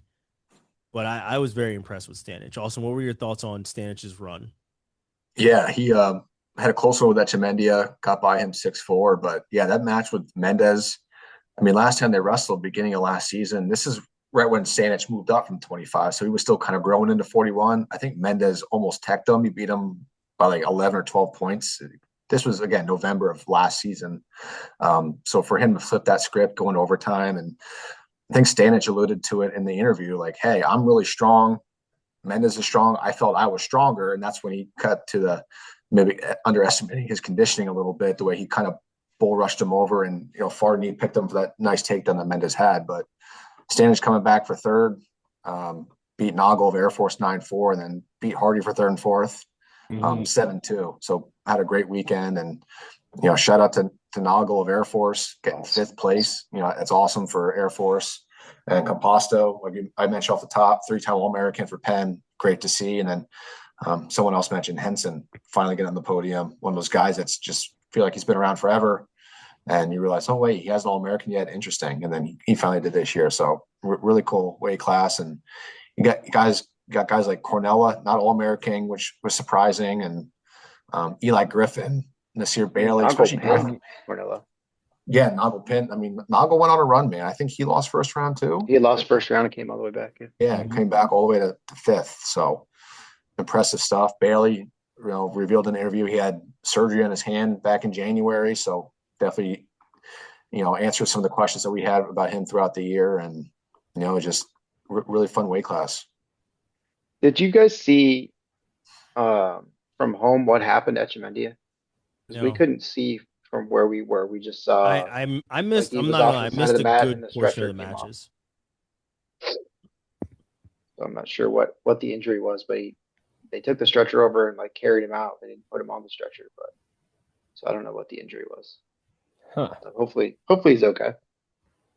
No, I missed. Want anybody to end their season like that? I mean, glad that it wasn't in the blood round. He was able to still All-American with coming in as a 4 seed, but that's not the way. Legitimate injury slide is not the way anybody wants to go out. Yeah. Yeah, I missed a good portion of the match, like the earlier round matches. Was at an event for most of Saturday and obviously at work, but like caught up on whatever I could at the end of the night and saw a lot of really good wrestling. Like I said, I was very impressed by Stanich, and Mendez looked incredible. obviously Vega. Bailey seems to really have hit his stride late in the season. You know, him not getting on the podium is one thing, but revealing about his surgeries and everything else, and him wrestling as well as he has, 4-1 with Vega. Outside of the final, he Vega didn't have the easiest run. He had Bailey, he had Hardy, and he had Mendez. Like, that is not easy whatsoever. So, just 3 straight All-Americans and national champions and national finalists in order to win a title as a true freshman. So very impressed by Vega. On the 49, and this is where I was like, all right, this is going to be some shit. Like, after seeing the result, like, and watching that match, like, we've got 2 number 1 seeds being upset by freshmen to start the night off. Like, just absolutely insane. Robbie, your thoughts on 49 and then obviously the final. I mean, Aiden made a hell of a run. Coming from the 10 seed, had pretty ridiculous path to get through. I mean, he beat Styles in a close match, 7-5. Then he was down 7-1 to Jackson Joy and came back to win 12-9, which was incredible. And then I thought that match was over forever. Yeah, I think most people did. Yeah. He gassed him. I mean, he didn't have anything left. And then, pretty much controlling McNeil, a 9-5 win. Got a takedown on him, but it wasn't enough. And then, I mean, he dictated the match against Valencia, against Van Ness. The takedown he gave to Van Ness was him being overly aggressive, and he got picked off of it. So, damn impressive from Valencia. Kid's he's talented. We've seen the results in freestyle. We knew what he could do, but coming from finishing 3rd at the ACCs with Guy and Biskins in the final to being a national champ is pretty phenomenal. I think before this weekend started, if you had said like, "Hey, what do you think about Aiden's season?" I'd say kind of a disappointment, but bumping up the weight, getting used to it, trying to figure that out, and he figured it out at the right time. This past weekend was a great time to figure your shit out and put it all together. But no, I mean, he just looked confident. He wrestled through positions. He obviously was motivated with the whole talking with his sister and her injuries at Iowa. And but no, I was super impressed. That was the best I've ever seen him look in his entire career, and it was a damn good time to do it. Especially again, if we're talking about like, I mean, people who were dominant this year. Van Ness had a really, really, really good year too. Looked awesome all year long. When he had it on, I mean, I think if he wrestled this match 10 times, he probably wins 9 of them, but not this one. He had a great year and just couldn't finish it out. So shout out to Aiden. Yeah, and Chance Lemur wrestled incredibly well. He was really fun to watch this weekend as well. Another guy who kind of figured it out at the right time. Well, and we all talked about how this weight was kind of a crazy weight too. I mean, Earl said it. This is the weight he wanted to rank the least, each week. And never really felt confident in. And we all, I think several of us had McNeil at least getting to the semifinals. Yeah, I had him winning. That kind of broke it out. Yeah. And so, we knew it was going to be pretty crazy, but I did not have Lamer wrestling for 3rd and 4th place. That's for sure. Yeah, this really was anybody's game at 49. And I mean, at least to make the finals, right? Like, and we had talked, like I said, I had McNeil and Ryder Block like making it to the semis in wrestling. And it, not shocking whatsoever to see that because of how this entire season has gone at 49. It has been Shane Van Ness for sure, but like the rest of it has just been insane. And you didn't know who was going to come out of the other side of the bracket. And McNeil, you had 11 versus 10 seed in the semis on the bottom half, and you had the 1 versus the 20. Like, it was you literally had 1 single-digit seeded person left. Everybody else was a double-digit seed at 149. Like, you could continue to seed this tournament 100 times and get obviously like completely different results. Like some of these guys, like you could give Valencia going 0-2 just with putting him one spot different. Yeah. Like just crazy how we've had, the 10, the 11, and the 20 seed making the semis at 49. It just shows like how wild this entire weight class truly was. And 2, 5, 6, and 7, not all Americaning. Mhm. That's, I mean, with the season that Jackson Joy and Boy Biskins had, that's shocking to me. I mean, Caleb Tyus, we knew that he had a really good record coming in, but hadn't been super tested as much as the other two had. So that one wasn't as surprising. And Styles have kind of been up and down all year, but not seeing Joy and Biskins on the podium was the biggest surprise to me. Does Swiderski have to drop the last 3 letters of his name for losing to Wazalewski in the finals? They both end their name Winner in the gets same the 3 ski? letters. Yeah, loser loses the ski. I think so. That was actually a really fun match for 7th and 8th. They were getting chirpy with it, and Swiderski kind of hit a head-on double to Wazlewski. Wazlewski had to go back for concussion protocol. Turns out he actually broke his nose. They had to have the doctor check it out to make sure it wasn't, I don't know the medical term, to make sure he could still breathe and stuff through it. It was okay. So they got the mask. He put that big mask on. He walks out from the tunnel, points at Swiderski, and yells at him, "Let's get on the line." He wanted to wrestle. and that was a fun match. Swiderski had another fumble with Van Ness in the quarters. So Swiderski had 2 really fun matches on the weekend. He wrestled great this weekend. And shout out to Ryder Block, too. That interview he had with, I forget who was interviewing him, but just kind of broke down in tears when he All-American. Like, hey, I was at home. I just had knee surgery. I wasn't sure if I'd ever get here again. And I was praying, and it came to fruition because I was working hard. And, it's just one of those things that you don't really get to see unless it's an interview or you're backstage or something like that. So it just goes to show, how much time and effort Ryder Block put into that. And it's great when people do that and achieve their goals. It's really, really fun to watch. Yeah. And McNeil, too, I think he spoke really well on kind of the early season hiccups and the challenge of transferring and kind of figuring things out for himself. And he ended up finishing, really strong. He's a 4-time All-American. It's a degree from North Carolina, and is finishing up a business certificate at Michigan. Look to stay on there at the RTC and train for the Olympics for Canada. So he's in a good spot. Claunch almost gave up on him too.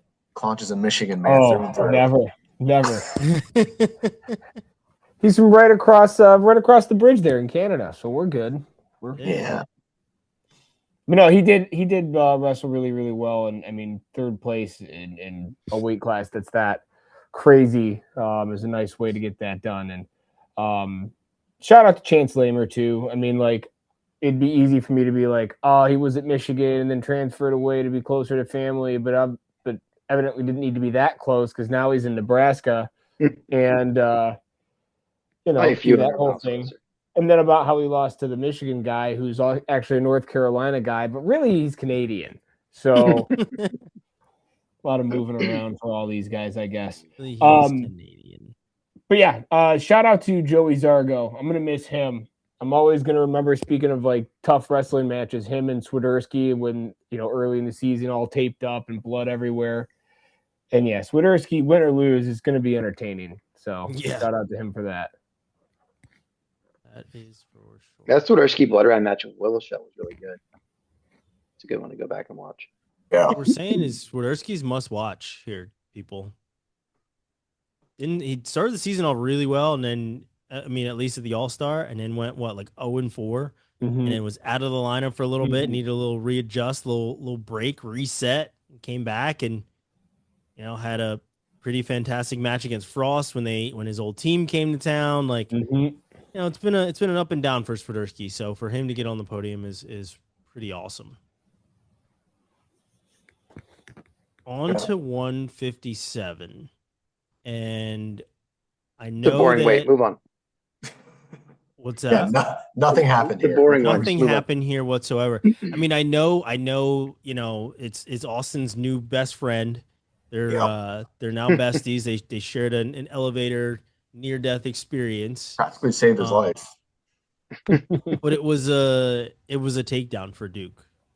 Duke had the takedown. Like, they have been teaching us for I don't know how long. When you have a cradle, you have to break a guy Bump it down to the hip, and he was on his back and he was on his hip, and I even tweeted this.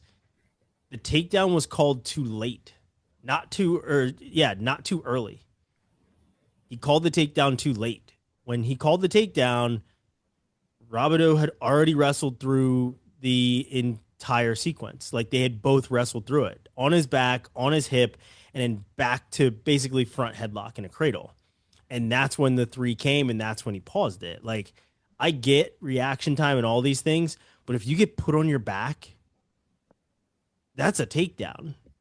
That's points. Like, it should have been 3 and a couple of swipes. Like, 3 and 2 is what I counted when I watched it. So, like I said, not trying to take away from the youngsters' NCAA title, but it was a takedown. Like, by definition, he had a cradle locked up. He was on his back for a good bit. And by a good bit, I mean at least 2 swipes, and then was on his hip. So it wasn't a sequence where riding time was going to, or reaction time was going to, shouldn't have changed that, but it ultimately did. And, Oklahoma State has its second champion at this point. And I think he wrestled very well in the finals, but I also feel like Duke wrestled to win that match and had that takedown in the semifinals. What were your guys' thoughts? Was it a takedown, not a takedown? Anything? Certainly looked like one to me. And you were there. I haven't known what a takedown is all year, so I'm gonna pretend like I do now. Yeah, we've been hard. I mean, not just us, but everyone who watches wrestling has been asking the question, what the hell is a takedown this year? Is there reaction time? Is there not? For that to get called a takedown on the mat and then reviewed and overturned, it really makes you second guess. Like, we've been wrestling for what, 30 years, all of us, and like we all understood that to be a takedown. And now that they say it's not, it really makes you wonder, like, what are the rules here, and why was that called, and what's the explanation? I hope we get one. I doubt we will. I know it's wishful thinking, but not gonna happen. At least someone whoever is in the referee committee needs to say, like, hey, here's the situation. Here's why it was not called a takedown. Moving forward, this is how we're going to call takedowns, or this offseason we're going to address it and get something a little more sensible, a little more realistic. I don't know. It's just tough, but Robideau is my new best friend, saved his life. So I like him now. So, were you able to hear on the broadcast the official's explanation? Not all the time. Like, it was different. Like the explanation after, like, for like an overturned call, like a challenge. Yeah. Yes. Yeah. Yeah. They did have that. I don't remember what their explanation was, honestly, for this. I didn't agree with it, but yes, we could hear them. So that's something that you don't get there, is that you can just see them, and whether they're saying, no change or change, but you don't have any explanation or understanding why it is the way it is. So that's an upside of watching on TV. Yeah, I don't remember the explanation. But the fact that they overturned the takedown, the explanation didn't matter to me. Like, I thought they were wrong. But yeah, it was very weird for them to turn over that call. It's pretty tough. I'm rewatching it right now because I don't know. I guess when I watched it live, I didn't think it was that clear, but I'm rewatching it now. It looks pretty tough. I don't know. I mean, at the end of the day, like, what did Robideau say in his interview? It was like, hey, coach says you wrestle through takedowns in practice or whatever, right? So I just continued to wrestle and move and figure out where I needed to be, and let the calls get made however they're going to be called, but you're going to keep wrestling through those positions and put yourself in a position to at least look good, right? I mean, we talked earlier in this year about optics when Jordan Williams wasn't working too hard to move his way back into the mat, and how that ultimately affected him losing the match on that stall call, right? Optics matter to officials. So if you're working on things and making it look good, they're going to give you the benefit of the doubt. Yeah. Absolutely. No, thought it was a takedown, but again, not taking anything away from Robideau. He wrestled very well in the finals. I mean, I even think he wrestled very well against Duke. Obviously, they wouldn't have gone into overtime or tiebreaker if that wasn't the case.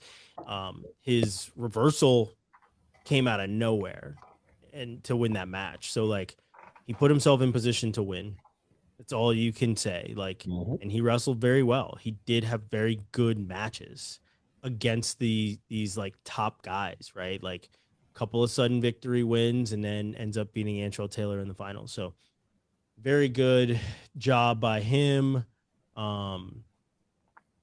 Duke wrestles back for third and, beats Cannon from Ohio State. So yeah, there was some very good wrestling that took place.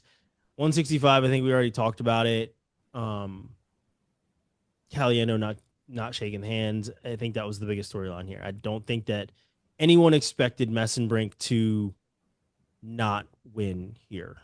And I also think that Jesse Mendez losing and then Mesenbrink going on to win the way that he did in the finals, where he now has probably like a 97% bonus rate because he didn't bonus in, what was it, the quarters?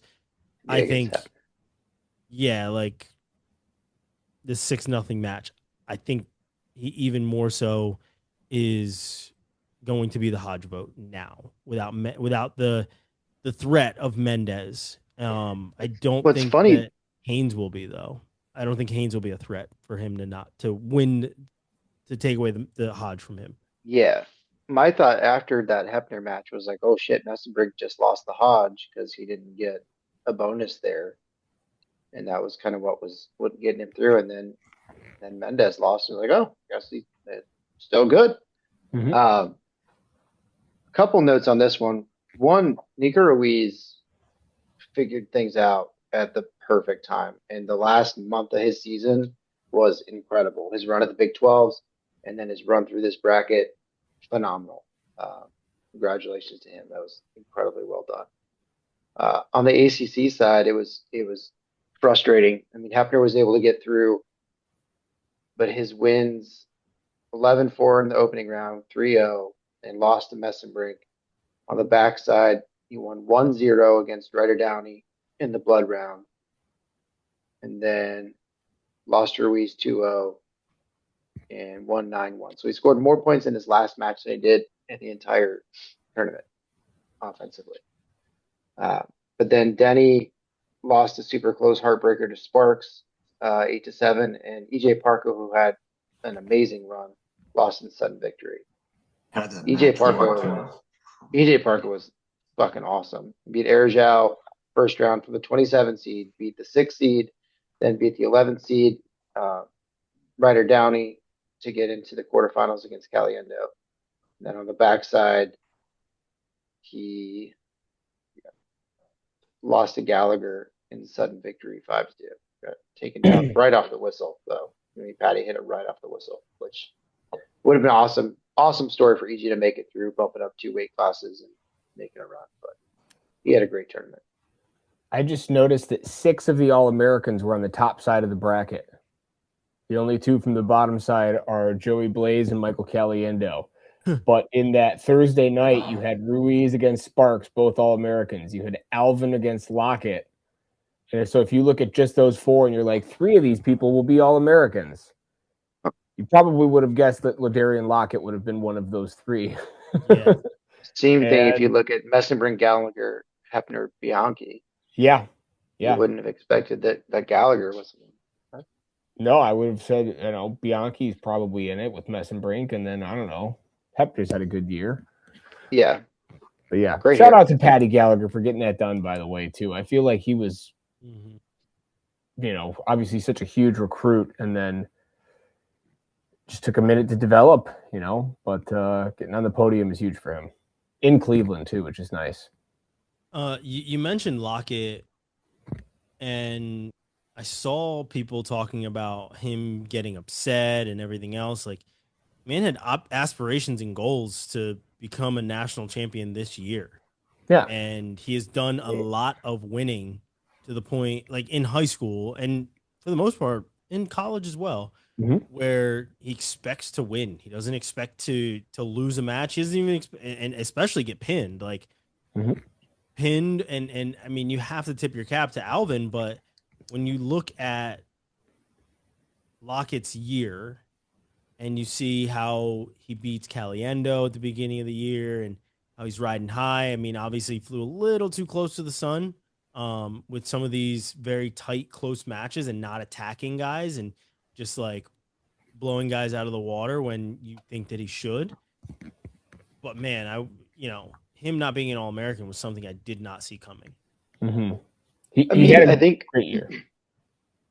I would say though that the beginning of his year was much better than the end, and that I expected him to learn a little bit more from his Big 12 tournament than he seemed to, and I think this is going to be a pretty big wake up call for him.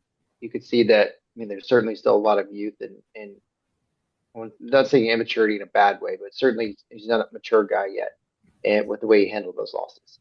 Understandable, your dreams being crushed. It's a difficult time, but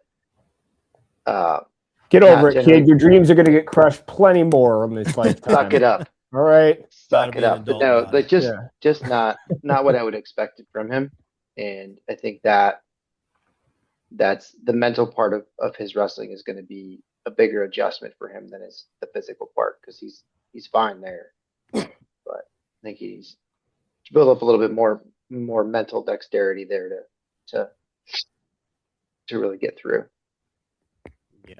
Yeah, just another guy too, like you guys mentioned, just a guy that feel like he can score a lot more than he chooses to.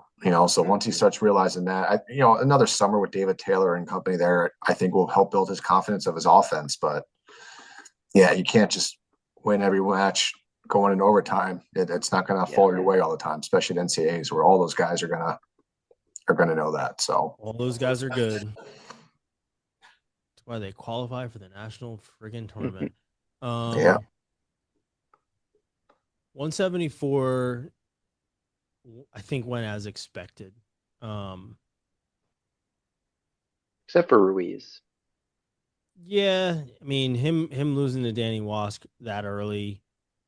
Austin, what were your thoughts on this? Because you've obviously covered these guys throughout the year. What were your thoughts, and were you surprised by Wask beating Ruiz?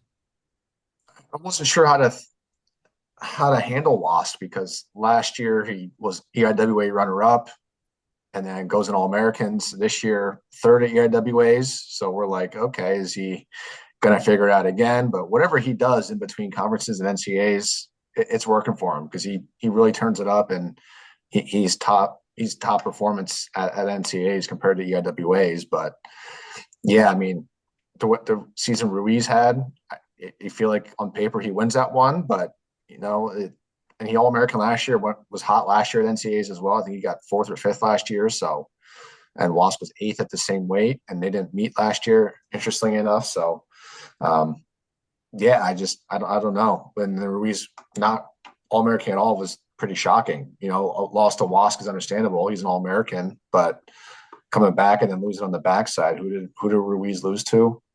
Harchla. Yeah, I mean, again, that's pretty tough backside match, but yeah, I don't know, tough. Yeah, I mean, I had Ruiz making the finals, so my picks definitely go that way. I was surprised by Singleton not having the tournament that I expected him to. He kind of fell, I won't say fell off, but it didn't have the best run towards the end of the season, was playing a lot of matches close. So I'm not sure if it was a health issue or what it was, but he won his first round match in tiebreakers against Colin Kerrigan, who he beat earlier in the year, and then lost to MJ Gaitan, who had a good tournament. I would have expected to win there, and then he lost in the blood round to Matt Nona. And he barely got it. He won a 2-1 win over Bear to get to the blood round. And then Matt Nona beat him 11-8. So I expected him to do a little better. But otherwise, I mean, some higher seeds here, but nothing. This weight was kind of interesting throughout the year where we didn't really have a lot of top tier separation. So Yeah. Yeah, I mean, Go it, ahead. well, obviously, I mean, it was mostly chalk. And yeah, I mean, Steed is such a stud, dude. Like for Missouri, he's definitely a guy where 19-7 on the season coming in, but yeah, everybody kind of beat each other in the same sort of order throughout the year.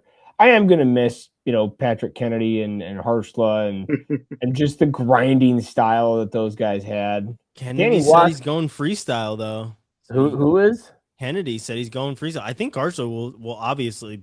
Pretty sure Carso will too. Yeah, I remember he was a stud coming in before he had a bunch of those knee injuries and everything, but like he was wrestling for Ohio State at the RTC Cup back then, and I feel like had some good upset wins too. did he have 3 to 5 knee surgeries? Somewhere in that range, probably. But yeah, hey, and shout out to Bo Mantanona. In general, I'll shout out Michigan for having 5 All-Americans. And They had a great that's tournament. good. Yeah, They they brought did. 7 people, 5 All-Americans. Mhm. Pretty good tournament. For the sake of time, because last week's episode was 2 hours and 30 minutes, and shout out to Jagger for listening to all of it. Glad that we aged you in all of the anecdotes and stupid shit. We've got our last 3 weight classes. What are the kind of the highlights? Who had any of the runs that shocked or surprised better, whether it was good, bad, or indifferent? I think I know which one Robbie's going to talk about. Which one am I going to talk about? Sonny Sasso. I thought we were 84. Oh, I said in the last 3 weight classes, was there anyone? Oh, okay. Got it. Yeah, Sonny Sasso at 97, that was shocking. He did not look like the same guy at all that we saw at the ACC tournament. Now, understandably, he wrestled his ass off, and that's the best he'd looked all season. But he had great wins. He had a win over Novak earlier in the year. He had a win over Asada, was an All-American. Another really good win too. Beat Merrill, was an All-American, and he did not look himself at all. Opening round loss was the highest seed to go down in the opening round. Lost to Colton Hawks 12-8, and then came back, was down 5-4, and then got a pin in the first round of consies, and then lost in the second round. What was the score there? 3-2 to Zane Lehman, and didn't seem to get to his offense like he had been, and just didn't look himself, and was visibly frustrated with his performance. And hopefully he learns from it and is ready to come back from it next year. Yeah. The always impressive Max McAnally. Very impressed by him. Gets the overtime match winner against Ferrari in the semis. Nietenbach beats him, what was it, 8-6? So definitely had some close matches throughout this tournament, but came out on top. The Ferrari match, I think that's avenging a loss. I believe Ferrari did. No, it wasn't Ferrari that beat McAnally. I think that was the first time that these two wrestled. They didn't wrestle during the duel. Right. I don't even know if the teams wrestled in the duel. I don't remember off the top of my head. But it was Ferrari beating Sinclair, and then what was it? McAnally losing to Sinclair or something like that. I can't remember what all of it was throughout the year, but it bumped Ferrari to the number 1 spot when I believe McAnally lost to, maybe it was Sinclair or something like that.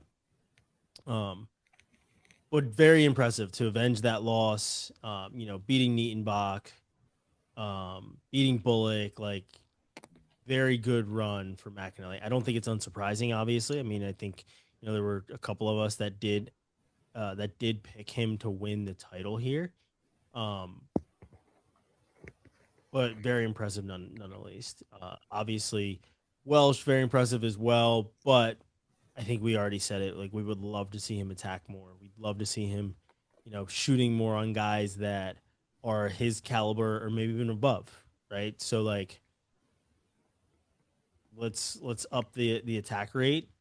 That is definitely something that I think we can all agree we would like to see from Rocco Welsh.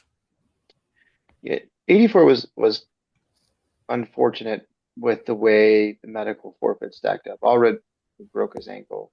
Yeah. Yeah, Ryder's shoulder went out multiple times. Ferrari, I don't know what actually happened with him. We know he had an ankle injury earlier in the year, so I don't know He if it was. was heavily invested in KD tape, though. He was, man. He must have been sponsoring him. He had a solid 3 rolls of KT tape on his shoulders. Um, but I don't know what his injury was that held him out from the final day. But on the backside of it, there was a forfeit for fifth, forfeit for seventh. Um, like the whole top side of the backside of the bracket was medical forfeits. So that's unfortunate. Uh, Jaden Bullock lost 4-1 to Ryder, and then Ryder forfeited out from there. I would expect a little bit more from Sinclair. There was a couple matches where he was super offensive, and then a few matches where he didn't seem to turn it on, and those were the matches that he didn't win. So, I had Sinclair in the finals, and I thought he would be able to do it, but he seemed inconsistent with the offense. Any other thoughts at 84 or 97, or can we jump to the heavies? I just wanted to shout out at 184. So last year, I think it was one of the first duels of the year for Michigan. I was calling it for Big Ten Plus. They were wrestling Columbia, and I got to watch a match with Brock Mantanona wrestling Caesar Alvin at 165. And it was a super fun match. And now a year later, or a year and a half later, I guess, technically, Brock's an All-American. Caesar took third. Like, turns out that was a really good match, and I got to see up close. But yeah, I wanted to shout out Bullock and Rylan Rogers, both guys who were at U of M as well. So, Yeah, I'll touch on 84. EIWA had 3 guys in the blood round, and only Campos came away with a win over Saldana in overtime. Watching that one, Campos had like 3 takedowns that were challenged by Oklahoma and got reversed. So he won that one a few times, I think. My heart breaks for Conway. Just didn't open up offensively. Took a tough loss to Saldana in the round of 16 and put himself in a bad spot because he had to come back blood round against Sinclair and just kind of outmatched there. And Rylan Rogers, the Lehigh, came in as a 16 seed, went on a hell of a run in the backside, finished as a blood round, lost to Mietenbach from Wyoming. So good showing there by the EIWA. 3 of the 4 guys that qualified ended up top 12, and one was an All-American. So, good to see that. Yeah, Nightenbach wrestled really well. Novak wrestled really well in 97. Wyoming had a really good run at the upper weights. All the Wyoming did, yeah. 3 All-Americans. I think we jumped to heavyweight, where we're finally going to welcome Robbie onto the Trumbull train. It only took him winning an NCAA title for Robbie to be like, all right, fine, I'll join. Everybody loves a winner. Reluctantly. I will say that's the only preseason pick that I got correct for my bold predictions. And I will say that after Trumbull won, Robbie did curse us out as doesn't want any more disrespect, as he is the conductor of the Trumbull train. This is true story. I will agree. I will certainly agree. The reason we give Robbie shit for not being on the Trumbull train is because I think this was maybe last year or almost 2 years ago now. Robbie was like the first person on that train, like of all of us on this show. And we were like, really? Like, he's still very undersized. He's coming up from 97 at this point. Like, is he big enough for heavyweight? He obviously put in the time over the last year, but like at that point we were like, no, there's no way. And he ended up doing pretty well. I mean, obviously messed up his knee and wasn't able to compete to the fullest, but he was a force even last year. And now this year, winning an NCAA title, just an awesome guy.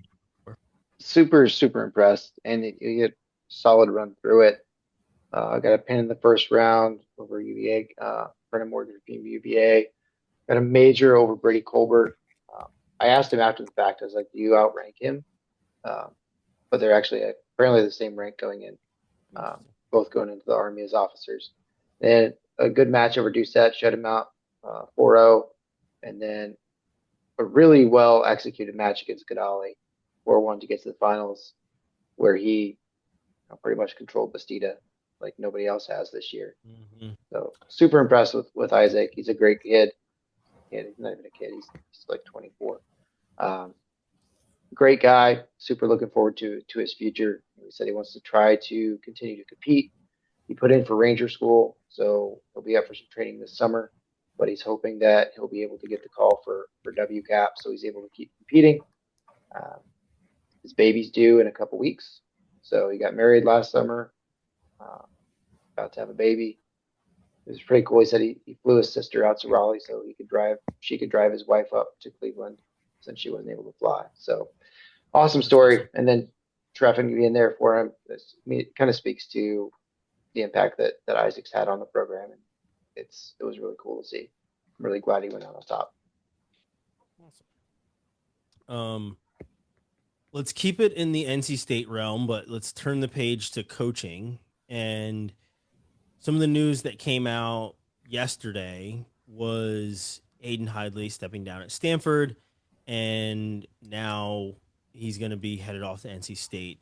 Jamil Kelly going to reassume his role with the RTC after being on staff for a year. Pretty excited for Hayden to be back. Robbie, you had probably one of the best captures of the year of at least of the tournament, with just capturing Trent and Hayden and how close they are, and how much Trent knew it meant to Hayden to coach a national champion in the same place where he wasn't able to accomplish his goal. So what do you make of Hayden coming back home, and what do you foresee for Hayden now that he is back with the Wolfpack? I guess, excuse me, I guess it's kind of bittersweet. I think Hayden's a phenomenal coach and is going to be a very good head coach someday. The impact he had on Stanford was very clear with the success they had at the middleweights, and the relationship that he had with those guys was also very clear. He's a good recruiter, great technician, good coach in the room, kind of figuring all the things out about how coaching works. He's had two really good guys to learn under with Ayers and Pat Pop now. Very excited to see him back home in Raleigh, be back with his brother. Trent's going to still be training there. We said Jamil took over for Kevin Jack when he left for IMG. So Jamil was kind enough to step up into the assistant coach role for the year. Mm-hmm. And Hayden going back there, you look at Pat Pop's coaching tree and see the impact that he's had. He's got Donnie Vincent, Obi Blanc, Frank Beasley, all very good, very, very highly respected coaches. Adam Hall that have come out from under him. So it speaks a lot to what Pat imparts on the guys that coach under him, and I think it's going to be a really good spot for him. Yeah, I like the idea that Jamil Kelly, like, as soon as Isaac Trumbull wins the national title, is like, all right, guys, my work here is done. And nope, don't ask me to stay. I'm moving on to a hall down the hallway here. Anyway, no, I mean it was awesome. I'm very happy for Trumbull, certainly, and Hidlay going back makes sense. I mean, what is this, his third school he was at with Stanford? Yeah, he was at North Dakota State first, and then over to Stanford, and then back to so. And I always like that when guys move around to different programs, like from a coaching perspective, being able to pick up something here and there administratively, just kind of see different parts of the country and different schools and how they recruit. I'm sure is going to be helpful as well. But yeah, especially being with Stanford, who's not part of that NC State coaching tree. Right. So I think it's great for him. I think it just makes sense for the staff and everybody involved. Clearly, he wants to go back and be a part of what's going on there. And like you said, the coaching tree under Pat Pop, if that's what he wants to do long term, tends to be pretty successful. Yeah. Yeah, We'll it should see. be. Yeah, it should be fun to have him back. People going back to alma mater is always fun. We just got news today that John Reeder's stepping down too. So that kind of starts this coaching carousel, and we're 2 days removed from the season only. So it's just gonna be interesting to see who fills in for Hidlay at Stanford, who fills in for Reeder at Wisconsin, and that's going to be a whole chain of events there that we're going to discuss all summer and probably into the autumn, the way it was last year, where some guys are signing on as head coaches when classes were starting August, September, so it's going to be a long 6-7 months for that. There's already been one coaching hire with Beasley announced that Logan Messer's coming on to fill the assistant position that wasn't filled yet. And there will be another opening there with Dean Heil no longer being part of the program. So look for another opening at George Mason as well. And there's a couple other assistant coaching positions that'll be coming up soon as well. So keep your eye out for those. Should be fun. Coaching season and poaching season. And poaching season is way different than what we were just talking about. But that's a story for a different day, isn't it? I think. Yeah, just don't be sketchy assholes, guys. Yeah. I think overall it was a great season, honestly. Too late, Robbie. Too late. The award for most boring weight class goes to 125. Hopefully these guys decide to score some points next year. But no, I honestly cannot believe that another season is over. But I will say this. I would love for us to move to a 1 semester sport. I know that there's been talk about it on Twitter. People have brought it up. I think our guys would benefit. I think that you'd see more fuller lineups.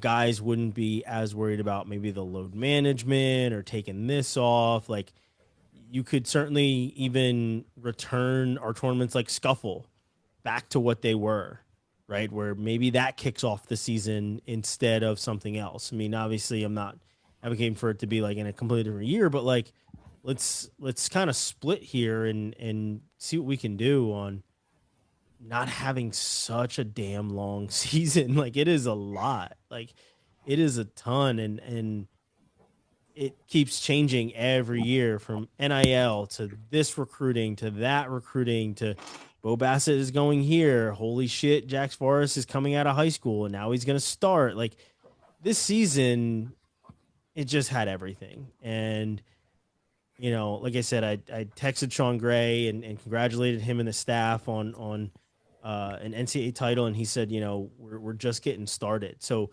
all these coaches are already looking towards next year. They digest these things pretty quickly. And, as we're talking about them still a couple days later, coaches are like, I'm going to spend time with my family and I'm back on the road looking for, the next recruits. So, hat tip to the coaches that are about to hit the recruiting trail, and hat tip to some of you that already have in certain ways. Very interesting. I love the Daniel Elliott tweets that he's been putting out about coaches following some of his wrestlers, and it's shiesty, it's shady, but I guess it's within the rules. I don't know. We'll certainly see who enters the transfer portal, who's on the move. I think AJ Ferrari will be on the move to go somewhere, because it is a Ziola type of town now, and I don't foresee anybody coming in and starting over him for the foreseeable future. But yeah, for what it's worth, AJ said he's going to move down to 97, but we shall see if that. Yeah, well, I don't think it much matters if he's still going to pull the shit that he's been pulling. I don't care if you weigh 197 or 297. There's Well, no if he room weighs for 297, he's not going to wrestle. So this is true. But there's still no room for it, right? Like, right. And we've spoken on it a number of times. Like, be an adult. That's it. Just be an adult, like a stand-up human. Be good at wrestling. Work hard. Robbie, I love your tweet about AJ not knowing which knee was hurt because he was that shit was both hilarious. legs. Yeah, he kept switching with which leg he was limping on. and like he would be walking around just fine, and then he'd be like, "Oh no, look." Oh, I forgot I'm hurt. Yeah, it was. Yeah, but now It was there's a really picture of him on Twitter with one of his teammates on his shoulders. Yeah, Chance. At least Chance Lemur doesn't weigh that much, but like No, he had to get up there somehow. the kids the running the stair laser were like mocking him and fake limp and switching their legs. I thought that was hilarious. That's funny. So it goes. So it goes. But another season down, this first season of the Quad Pod, and I know we talked about it. We toasted to our fans, but like again, like really appreciate everybody that has followed from episode 1 or even prior to that when we were with Intermat, but at least episode 1 here with the Quad Pod, and all the way to episode 53, which is where we're at now. And appreciate our sponsors being with us throughout the entire season. We're obviously going to continue with those guys. Poseidon Strength, just had a phone call with them the other day. They were able to put a couple of those ropes into Jordan Burroughs' new facility. Who? So awesome to Never see heard of the that. guy. Just some guy. He's got a couple of these. I think it's like 6 or 7 Olympic titles. Yeah, I know it's 6 or 7 kids too. Still funny. One of them just won a title. One title did, for yeah. each one of them. One title for each one of them. But no, we love our sponsors. As I said, the people that won the contest, be on the lookout for an email from us with all of those codes so you can order the shoes that you get, or at least the shoes that you want to get, I should say. Again, appreciate everybody listening and watching the Quad Pod. Appreciate Earl for coming on last week and sharing his rankings wisdom.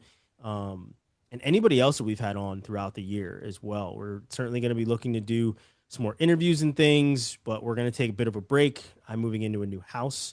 Claunch is going on vacation. Robbie is probably going to kill some chickens here pretty soon. Actually, yeah. Again. You're not wrong. And Austin is in a hotel room in Chicago currently right now. Alabama. Alabama. Oh, he's Way in off. Alabama right now? Way off. Yeah. I thought weren't you in Chicago? Didn't you say you had to go to Chicago or something?